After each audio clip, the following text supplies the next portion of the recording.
I'm going to be honest with you guys. I'm going to make some spicy trades in this mock draft because I think the Baltimore Ravens should be looking at it as a draft to trade up. I got 3 reasons that they should trade up. Number 1, the Ravens have 11 draft picks, okay?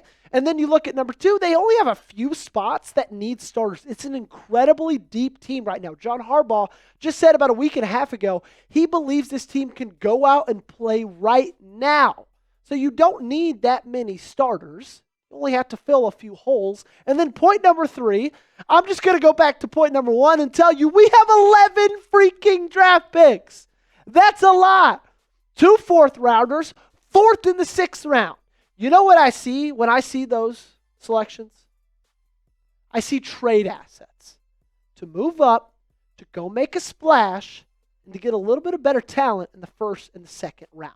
Before I break down all of my selections and let you know what I'm doing as Eric DaCosta in today's mock draft, make sure you guys like the video, okay? The last Ravens mock, we only got 143 likes. Today, I want to get over 100 more, and I want 250. Okay, I'm going to be greedy. I want 250. Need you guys to help me out. If you haven't already, go ahead and hit that thumbs up button. It's free to do. Helps us out a ton. And hey, we got to get better every single week. Help me out right now and like the video. So my first big move up is with the Seattle Seahawks. The Ravens will receive the 18th overall selection, and they'll move up 9 spots and trade picks with Seattle, number 27, and then offer their 3rd round selection at pick number 91. Why'd they do all that, Joey? Well, because Mike Green was available. The edge rusher out of Marshall. And man, guys, I know I've picked Mike Green in a mock draft before. I just can't help myself when he's available at this point of the draft because he is my dream draft pick for Baltimore. I think there is some small chance he falls down to number 27. There's been a little bit of character concerns, but I wouldn't bet on it. And so if you want to get a guy like Mike Green, who I believe can be a game-changing edge rusher in year 1, you have to give up something to get him. Let's talk a little bit more about him. There's some questions about how he would have held up against the run. He had very little issues against the Senior Bowl. You know, when you're going from the talent jump of who he played in Marshall to the National Football League, that's a really big jump. So there's some questions, and he gave some answers. He was one of the biggest risers in all of college football this past year, had an absolutely dominant season in 2024. And the thing I love about Mike Green is a lot of time we talk about impressive athletes when we talk about the draft, right? Shamar Turner is a perfect example. But they don't necessarily have the production. Mike Green does. 17 sacks in 13 games in 2024. 81 tackles. Almost 60 pressures. 3 forced fumbles to put on top of that. I mean, this dude was a living, breathing highlight reel for the Marshall Thundering Herd. And then he goes to the Senior Bowl, and he absolutely bull rushes over Josh Connolly Jr., which is a guy who's going to go late 1st, early 2nd round. This dude is going to be a star. He's athletic. He's strong. He's got the ceiling. He's got everything. So if he's there at 18, I'm making the move up with Seattle to get him. Grade it for me. Down below. Grade the pick of Mike Green. A, B, C, D, or F. Let me know your answer in the comment section right now. I got a second big move up for the Baltimore Ravens, this time with the Denver Broncos, jumping up from pick number 59, 8 spots to pick number 51, and giving them 2 6-rounders in the process. Because this team needs cornerback, right? Guess who's still there at 51? That's Maxwell Hairston, the cornerback out of Kentucky. There's a lot of questions on whether he's a guy that's going to go in the 1st, whether he's a guy that's going to go in the 2nd. Well, in this mock draft, he was available at 51. I moved up. I snagged him. Let's talk some pros, okay? He's got really long arms. He's great in man or zone. He's really, really versatile. His ball skills are next level. He's got incredibly fluid hips, great movements, and he's really, really fast as well, which obviously is going to benefit him at the next level. His functional strength can, use a little bit of work. His press technique can use a little bit of work as well, and that's why I think he goes to a round 2 grade. I think he's a guy who can be a starter in year 1. Right now, this depth chart is looking like Chidobe Awuzie or TJ Tampa for a starting role. Maxwell Hairston comes in, joins that competition. I think he can win it.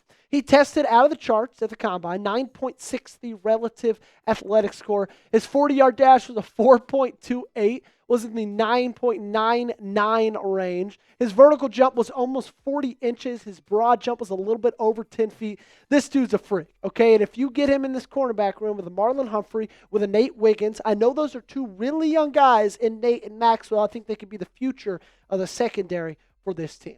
Let's get wide receiver in round 4. Remember, you dealt your round 3 selection. Give me Tory Horton, wide receiver out of Colorado State, pick number 129. Horton had a shortened season in 2024 due to an injury, but he still amassed 353 yards in 6 games. It's 2 years prior. Over 1,100 yards in each, 167 combined catches in each, 16 combined touchdowns. He is a baller. And I think he's one of those guys who's going to be a mid-round steal. I think he's one of those guys that's in a couple years, you look back and you say, how did he fall to the 4th round? He's really special. If he didn't get injured, I think he would have been a 2nd or early 3rd round draft pick, but he did. I'm taking the chance at him on pick number 129.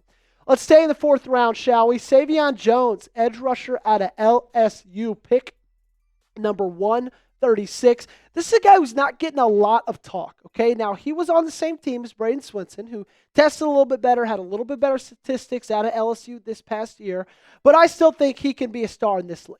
Now, I don't see him as a Mike Green type. I don't see him as a year 1, comes in and absolutely dominates, but I see him as a guy who, after maybe a year or so of, learning how the NFL works, sitting behind some really good talent, Kyle Van Noy and Odafe Oweh, he develops into a really, really solid player. 4.5 sacks, 43 pressures in 13 games. Also 2 pass breakups. Always very nice for those big boys to get their hands up.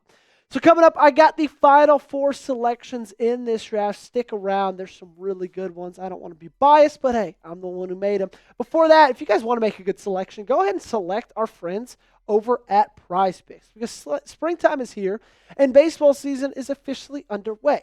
Don't miss your chance to add your favorite players from the diamond in your PrizePicks lineup. Whether it's strikeouts, RBIs, first inning runs, take your pick of more or less for your shot to win up to 1,000 times your cash today. Sign up today and get $50 instantly when you play $5. You don't even need to win or receive the $50 bonus. It's guaranteed. PrizePicks is the best place to get real money sports action. So join over 10 million users and sign up today. On PrizePicks, you can mix and match player projections from different sports. Combine your favorite baseball players with players from basketball, hockey, esports, and much more. I don't know if baseball is something that floats your boat. It's something that floats mine, and I've been doing my projections for the entire season. I got the more on Paul Skeens strikeouts, same as Tarek Skubal as well. Give me Jaron Duran, 7.5 triples more. Jack, how are we doing on that one? He's got 1 so far. So, hey, 162-game season. We got a long way to go. And then Shohei Ohtani, 27.5 stolen bases. Give me the more on that as well. So download the PrizePicks app today and use code CLNS and get $50 instantly when you play just $5. That's code CLNS on PrizePicks. Get $50 instantly when you play just $5. You don't even need to win to receive the $50 bonus. It's guaranteed. The link to this promo is in the comments and description of today's video. PrizePicks, run your game. Let's get some help in the linebacker room, shall we? Give me Danny Stutsman, linebacker out of the University of Oklahoma. This dude is a tackling machine. 109 in 12 games, almost 10 tackles a game, 8 tackles for loss, a sack, and 13 pressures. I like Stutsman enough to take the gamble right here in the 5th round. I do worry about him a tad in coverage, but I think he's an absolute beast. Now, is he a guy that I want on the field necessarily the same time as a Roquan Smith? Kind of two, I don't want to say lapses in coverage with those guys, but still, I think Stutsman is a guy who can come in here, give this linebacker room incredible depth. I think he's going to be a great run stopper and a guy you want to put in there on obvious rushing downs in this next season. Let's stick around in round 6, pick number 203. Give me Zeek Biggers, defensive lineman out of Georgia Tech, and emphasis on the name because this dude is absolutely massive, over 300 pounds. And Biggers can just offer you strong depth at the interior of the defensive line. Nothing more, nothing less. I think it's a lot of what these round 6 picks kind of are in the draft. Sure, you can hit on some round 6 guys, and they're going to give you a lot of really great years and might start for a lot of those really great years. But more often than not, these guys are just depth guys to round out your roster, and this front 5 needs it. Travis Jones, Broderick Washington, Nnamdi Madubuike, those guys on the interior, everybody's confident in them, but it's past them. There's nobody right now. Zeek Biggers can be that guy. He can be that Michael Pierce replacement, as we know. Michael Pierce is retiring, no longer on this team. Zeek Biggers could come in and be that guy. So show me down below by hitting that thumbs up button.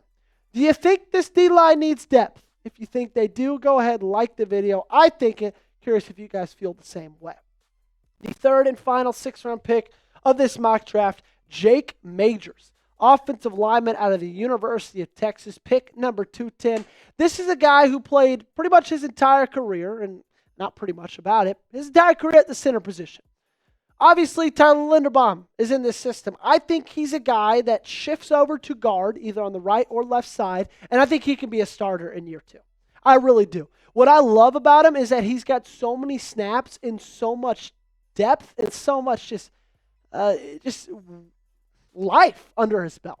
1,000 in 2024, 908 in 2023, 860 and 792 in 2022 and 2021.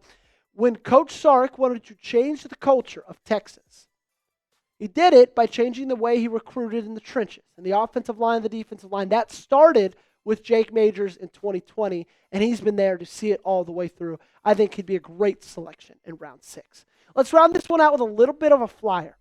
Fentrell Cypress II, cornerback out of Florida State, pick number 243. And I said it off the top, but Cypress is just one of those guys who is the quintessential picture, the poster child, if you will, of a 7th-round flyer. He's a guy who tested very, very well. He's got some skills that are kind of off the charts. He's really fast, ran a 4.43 40 time, had a great 3-cone speed of 6.84, pretty solid vertical, 38 inches. But the production wasn't necessarily there in Florida State. So you hope he's a guy that could come in this room, under the tutelage of a guy like Marlon Humphrey, really turn into something special for this team and be a good depth piece for this secondary.